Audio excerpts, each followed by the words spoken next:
Xahar u nofs ilu, fl-eqqel tal-instabilità politika u fi żmien li waqa' l-Gvern, il-Prim Ministru Lorenz Gonzi baqa' sal-aħħar jiddefendi r-riżultati li kiseb f'din il-leġislatura.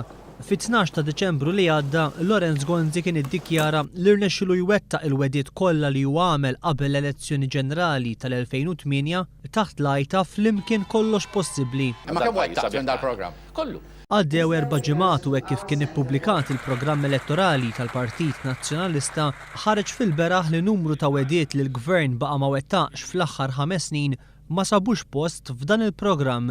Iffaċċjat b'din is-sitwazzjoni, Lorenz Gonzi isset jitlob li jerġa' jkun fdat fl-elezzjoni ġenerali biex ikun jista' jwettaq il-wedi li jagħmel 5 snin ilu u li iżda baqa' qatt ma wettaq. Xi ħaġa biex inwieġeb anki kummenti li qed isir illi dak kollu li aħna ma laħħaqniex nagħmlu fil-leġislatura li għaddiet sa nlaħqu nagħmluh fil-leġislatura ġdida.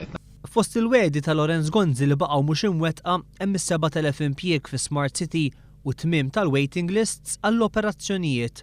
Inkistret il-weda tal-Prim Ministru li sal-2010 pajjiżna jkollu surplus minflok deficit u l-weda li jnaqqas l-income tax minn 35 sa 25%. Baqgħet ma ddaħħlitx il-Whistleblower Act u l-liġi tal-koabitazzjoni li l-weda mill-1996 jiġifieri aktar minn 16-il sena. Ma twettqux lanqas il-proġetti tal-White Rocks, tal-Crafts Village u tal-Baċir numru 1 f'Bormla fost oħrajn.